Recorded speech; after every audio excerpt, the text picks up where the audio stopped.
Welcome, everybody, to Freelance Writing Direct. I'm your host, Estelle Erasmus, the author of Writing That Gets Noticed, Find Your Voice, Become a Better Storyteller, Get Published, which was named by Poets and Writers a best book for writers.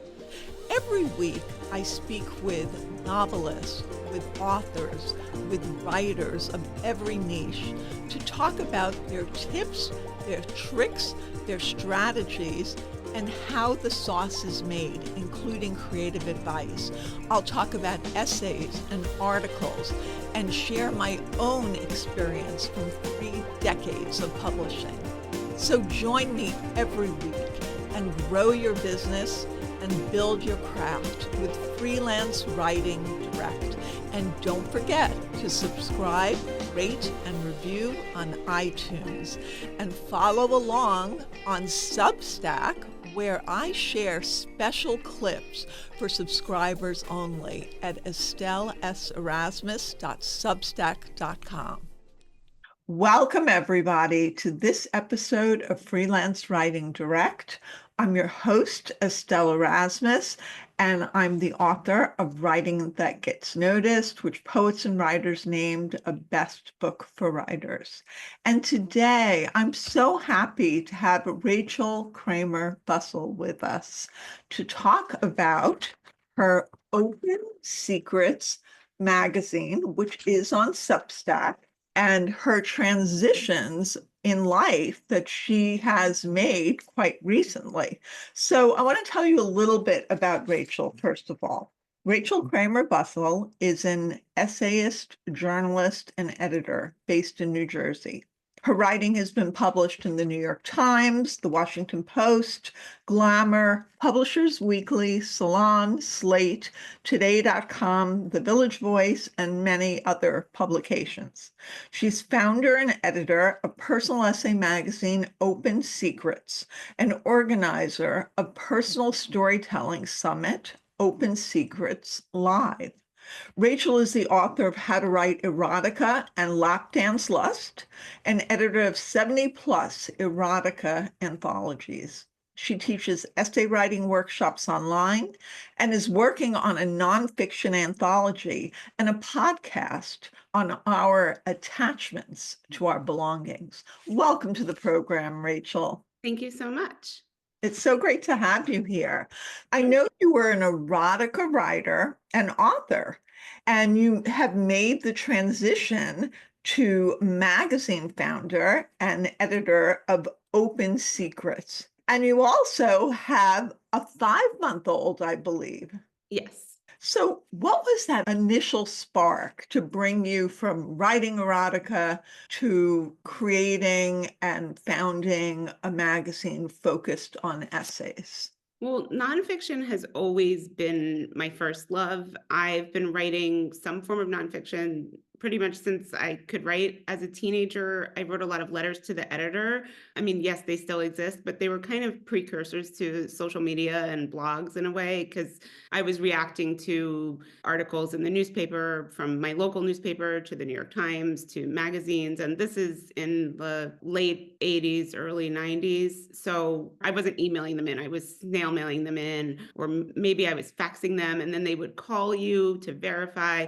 So there wasn't email to facilitate that. Things took a little bit longer, but it was very exciting to have my letters to the editor in places like the New York Times. And those were publications my family read, and in the local paper, neighbors would read them. So I've always done some form of personal writing. And when I was in college, I wrote an essay for Parade magazine, that one that comes in the Sunday paper, about my dad being an alcoholic. And that had my photo in it. And that made a really big impression on me, because I got snail mail letters from a lot of other kids and young adults who were in a similar position. And that was 30 years ago. But that really showed me how sharing your own personal stories can impact people. I don't see it as that I'm doing it out of a place of trying to help people. Like, I'm trying to help myself and make sense of my life. But in the process of doing that, I think we do learn from other people. And like, I've learned things from your writing and lots of other parents, especially moms,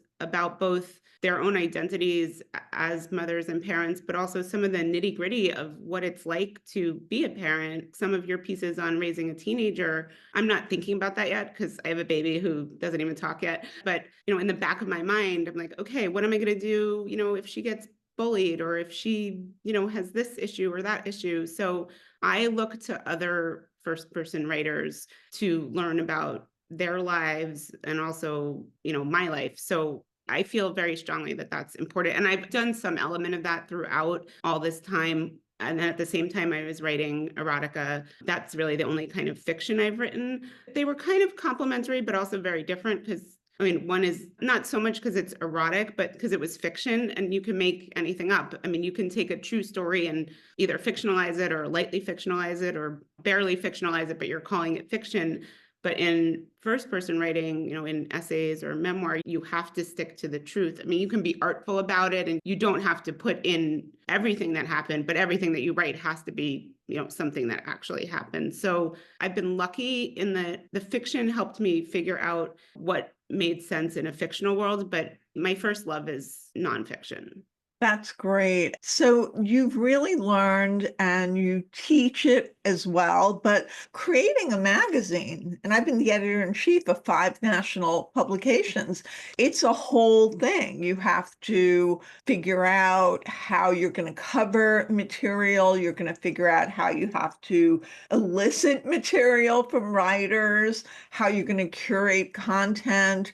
Are you going to have themes? So how did you figure all that out? It started with the title Open Secrets, which I had been toying with as maybe if I was ever going to pitch an essay collection of my own, that title fit for me because a lot of my essay writing is about topics that we're taught to keep secret. And those are really a lot of what I've written about, from sex to dating and relationships to eating disorders. I've written a lot about being a hoarder. And almost every time I write about one of these topics that for most people are private, there's a misconception that when people are writing about their life, it's just selfish and it's oversharing. But I actually think it's the opposite of that. I feel like it's starting a conversation. Like you're putting out, this happened to me, which is literally the name of the column that Jane Pratt has been running throughout her various publications.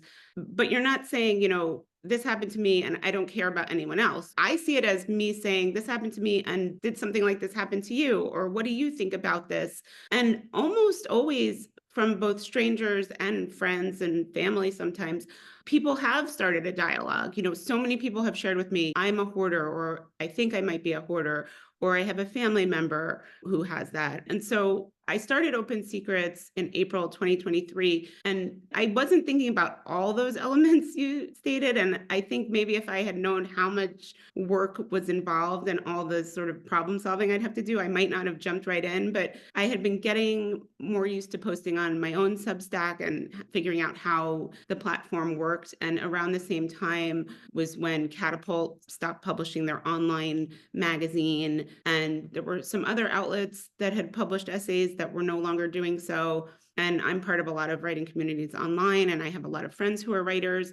And I wanted to provide a platform for them and for myself and for my students. And selfishly, I also wanted to read these kinds of essays. So I can't remember if we started with 6 or 7 topics. We've expanded to 10, and then climate is going to be our 11th, inspired by what's happening with the LA wildfires, but also other climate issues. And when I started, I didn't really have the time or energy to do a public call for submissions. So at first it was solicited by friends who were writers and people I admired their writing. And then I opened it up to the public. I published an essay that's one of, I would say, the most memorable I've read and published, about a woman who's had suicidal ideation throughout her life.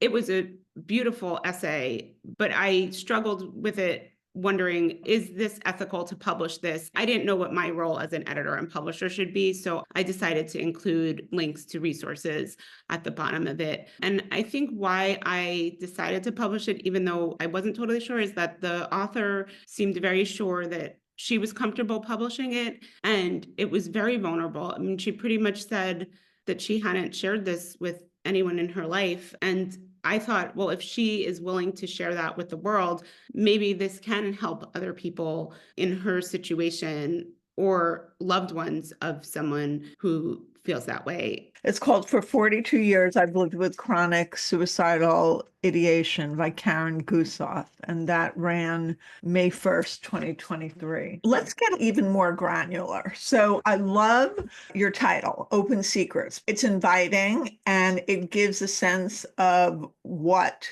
it's about. People will be confessing their secrets in essay form. Do you have a mission statement for the pub? I mean, really, the mission statement is to share memorable personal essays about topics that we're taught to keep secret. And I think what's interesting to me is that that's going to be different for different people. To me, I wasn't taught to write about my sex life, but I wasn't taught that it was shameful or that I should feel ashamed of my body. So for me, writing about sex has never been a vulnerable thing.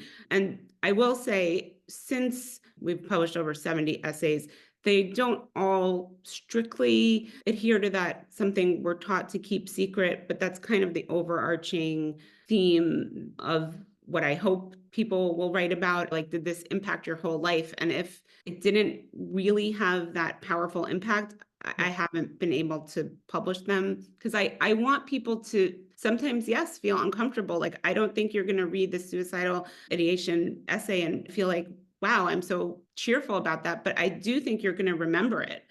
And I think you're going to think about, do I know anyone in this situation? Or, how can I be helpful to someone who might be struggling with their mental health? It's interesting. You touch on something I tell my students all the time. It can't just be an anecdote, this sad thing, this happy thing. There has to be some sort of transformation at the end and something that happened. Like, where are you in a different place, in a different state of mind? Did you learn something from it? What is the arc, I guess, so that the reader can see it? So you mentioned you had 6 to 10 topics that have now expanded to 10 with climate change issues. What are those 6 to 7 topics? The early ones were LGBTQIA, grief, mental health, relationships, family, and I think work were the originals. And then we've added identity and finances, and we're adding the climate one. Oh, and stuffed, that's the topic that's near and dear to my heart. And that's the topic of this anthology I'm working on and this podcast, which is our relationship with our belongings and our attachments or non-attachments to them. So that could be anything from keepsakes, like people have written about special objects, mementos. They've written about downsizing and being nomads. They've written about losing their belongings in a storage fire. What I think is really interesting about this topic is that I consider myself like a recovering hoarder. So it's not as dire as it once was, where you literally couldn't push open my door to my apartment. You had to slam it and there was stuff everywhere. And it was really bad. And I was very ashamed of it. And I didn't let people come over. I almost never had friends or dates or family over. I would go meet them somewhere because of that. I can relate. I wrote a piece called Confessions of a Former Hoarder once. I think that this is a pretty universal topic because no matter how wealthy or not wealthy you are, you have at least one possession or you have some possessions. And even if you're a minimalist and are very much along the lines of my possessions aren't that important to me, especially in those cases, the possessions you do have, the things you do keep after culling become even more important to you. And then you think about, okay, do you have things that are passed down from family members or things that you acquired on a trip or that have sentimental value? And I'm always interested in those things, not about the things themselves, but about what they represent and what emotions they evoke for people. That's so interesting. For me, it was paper because it was like articles and clips and, all the detritus of like my former existence as a magazine editor. And so that's what I kind of had surrounded myself with, all the paper. For instance, I've seen a lot of talk online about what do we do with our children's artwork? Do we keep it for them or for ourselves, or do we get rid of some of it and keep just the ones that are special to us? And I think everyone has to navigate those things themselves. And in my case, I have a much bigger space than I had when I lived in New York, but my boyfriend is a minimalist and he is constantly looking around our house thinking, okay, we haven't used that cookbook in 2 years. Let's get rid of it. Whereas to me, if it fits on our shelf of cookbooks, maybe we'll use it next year or next week. Like, I like to be able to access it. And to me, the only real reason to get rid of stuff is if we are literally tripping over it or if we're moving. But if we're just in the same space and it's not in our way, like, I just don't look around and think, how can I downsize? And he does. So, what is the criteria for somebody publishing on Open Secrets? So the technical details are 1,000 to 2,000 words. And I did expand that. Originally, it was 1,500 words, but I felt like that wasn't enough. People do ask me, can I go over 2,000? And I think just people's attention spans, for my readers anyway, that's a good limit. And also it cuts down on my workload. Like if I went up to 5,000, I wouldn't have as much time to be editing. So that unpublished pieces, which authors retain the rights so they can publish it elsewhere afterwards, but I want us to be the original publication. And that's pretty much it. It's more based on what comes in. If I notice we haven't published in a certain category for a little while, I do try to schedule them so that each category is getting some posts in it. So, when somebody is submitting, what is the editorial process? Is it just you? Is there a team? It's just me. I mean, I've considered bringing on someone to help look through submissions, but because I have my own vision for the site, I prefer to do it myself. And I do say that I will get back to you within a month if I want to publish it. But lately, I've been going to people who've submitted months ago and saying, I'm sorry it took so long. If this is still available, I would love to publish it, but I don't want to hold people up for months on end if I don't get to it in time. So I totally understand if they publish elsewhere. I just haven't had time to edit them all. And we've added in a couple columns this year so that most weeks I'm sending out 2 original pieces. And then I launched a column in January too about essay writing tips. And those going forward are going to be for our paid subscribers because I've been wanting to give something unique to our paid subscribers. And really the biggest things holding me back from expanding even further are time and money. If I had more of a budget, I would run a piece Monday, Wednesday, and Friday. But for right now, we're doing an original essay on Mondays and then a column on Wednesdays. And you pay, right? Yeah, I started out paying $100. Right now, I'm only paying $50 because I'm supplementing when we fall short from paid subscribers, but I'm also looking into grants and other sources of funding. And I'm hoping that with this event that I'm organizing on May 3rd, Open Secrets Live, that we reach more readers and just grow our subscriber base.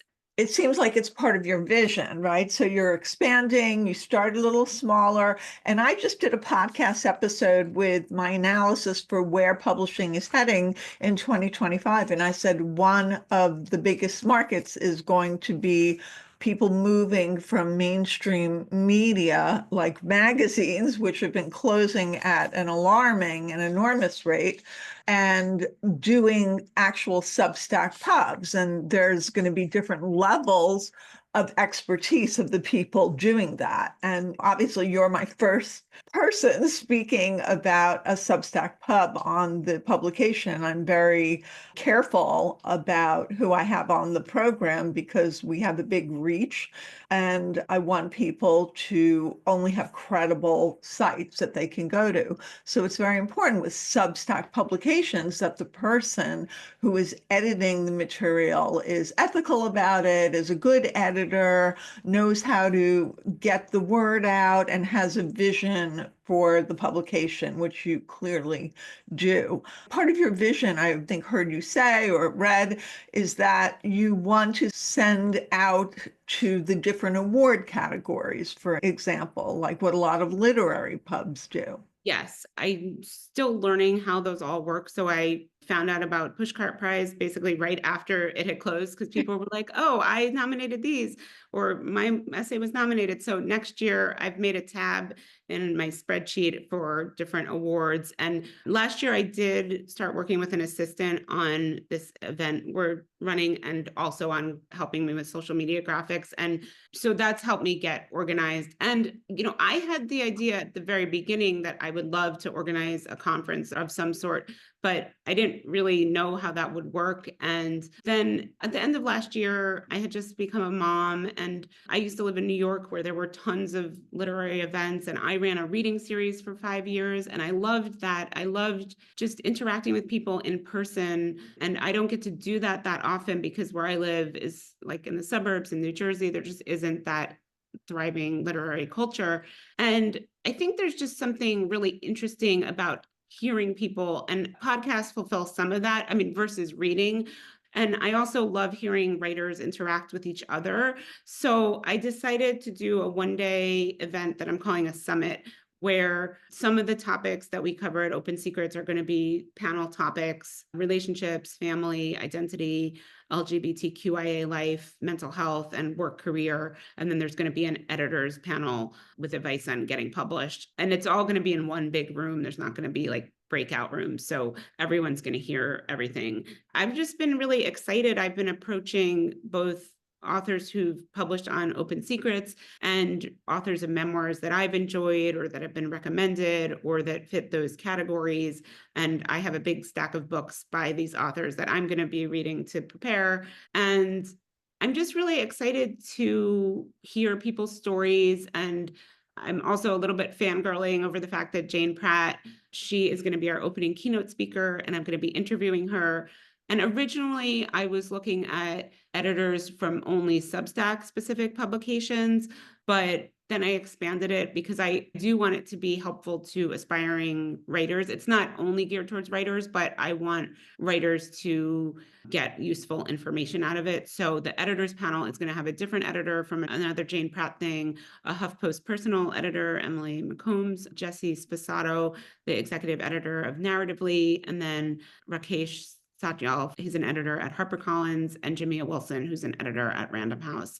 I'm really excited to just speak with them as an editor about what tips they have, because I learn from other writers all the time. I think sometimes there's this misconception that if you've published widely or if you teach that you don't have anything to learn. And I feel the opposite. Like when I teach essay writing classes, I learn as much as my students do because we're all learning from hearing each other's stories and how they evolve. Absolutely. I always tell my students I'm always learning, I'm growing, and then whatever I'm learning, I bring it back to my students at NYU, Writers Digest, my personal groups.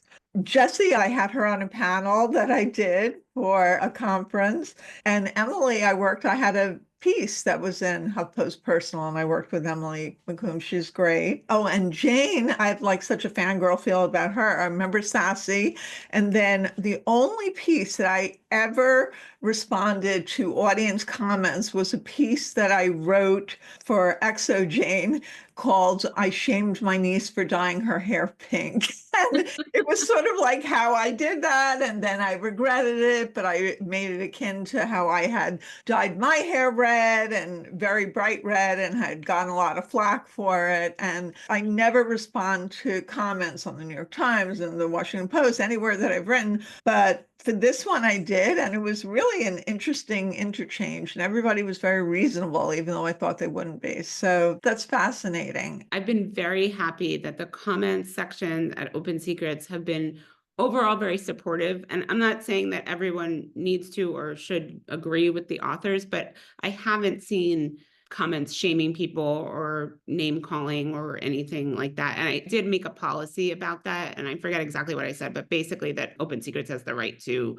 delete comments that are personal attacks on people. And what you just said about Exo Jane reminded me, I wrote a piece about declaring bankruptcy for XO Jane, which I also recently wrote about for the New York Times as I well. saw that piece. Great piece. But Yes. I did write an essay in college, and I graduated college in 1996, so I believe this would have been 1995. I have no memory of what the essay was, but I won a movie screening of Legends of the Fall with, I think, Brad Pitt. I don't even remember the movie. I just remember I didn't have tons of friends. I mean, I had friends, but I didn't have a movie theater's worth of friends. So we got the screening all to ourselves, and that was super cool. But I don't think it was published in Sassy, but that was very exciting. And I think it's interesting that sometimes people talk about the first person industrial complex in a disdainful way, or there's this assumption that editors are exploiting writers of first person pieces.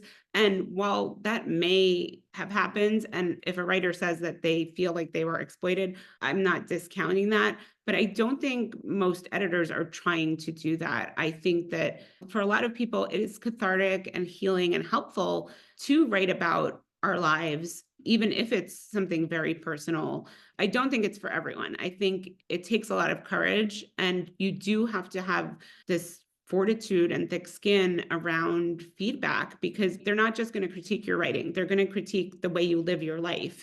Yeah, and people want to justify a lot of times their choices. But I also wrote a piece about why I don't let my daughter sleep in my bed when she was a toddler or a baby for the Washington Post. And people were saying like the most horrible things to me, like she should be taken away and all these things. And people were just trying to justify their choices of having their kids sleep in their bed. It's interesting, but I'm glad that you don't have to deal on top of everything else that you're dealing with, which I imagine takes what, 20 hours a week more? Some weeks I devote more time or less to open secrets. So, I mean, in my head, I would love to be 4 months ahead on editing. I'm usually like 2 to 4 weeks ahead. And then sometimes I get more ahead and then I get behind. So I tentatively know what I want to be publishing between now and June, but I still have to edit the pieces. And some are very light edits, like they align with what I'm looking for and they answer all the questions that I would have. And sometimes I have more questions for the author. And sometimes we go back and forth a few times. And it's interesting because that is also the thing that I would ask my fiction authors when I was editing erotica anthologies. A lot of times I would say, like, this tells you what they were doing physically, but what were they feeling? What were they thinking? And that's a lot of what I ask my essay writers. Like, they'll tell a very interesting story of something that they went through, but I don't necessarily know what the emotional stakes were for them and how they were resolved. That's something where I think editing so many essays is helpful to me as an author, because I can self-edit a little more sternly and say to myself, okay, did you do the things that you ask other writers to do? This is all great advice and great tips. Is there anything that you really want people to know who are submitting that will just help them get that acceptance from you?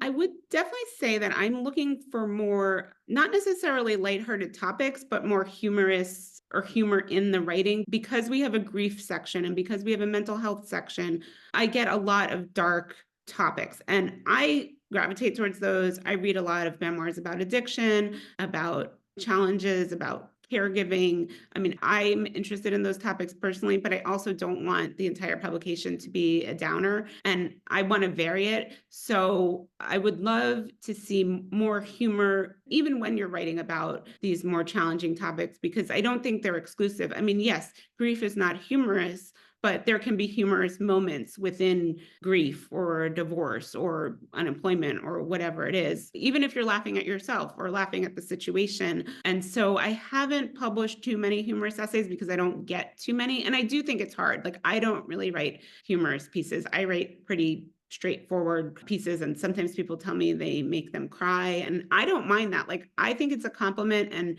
to me as a reader, like, if a memoir makes me cry, which I'm a pretty easy crier, so many of them do, like, I'm sold on it. But that is just something that I don't get a lot of. And I do want to see more submissions in the stuffed category when we open back up. And I would say just sort of look through what we've published in a category. And it's okay if we've covered something similar, but it would have to be significantly different from that one. So I'm looking for other approaches that we haven't done yet, especially because we're only about 2 years old. Wonderful. This is very exciting. I'm going to share everything. I'm going to share the links to Open Secrets and to Open Secrets Live in the show notes. And it's just been such a pleasure. And I'm so excited to see what you're going to do next, Rachel. Thank you. Thank you. Follow me at estelleserasmus.com on my website and on social media, which is Instagram, TikTok, and Twitter at Estelle S. Erasmus. And we're now on YouTube for Freelance Writing Direct. Follow along, and soon everyone will be reading what you're writing.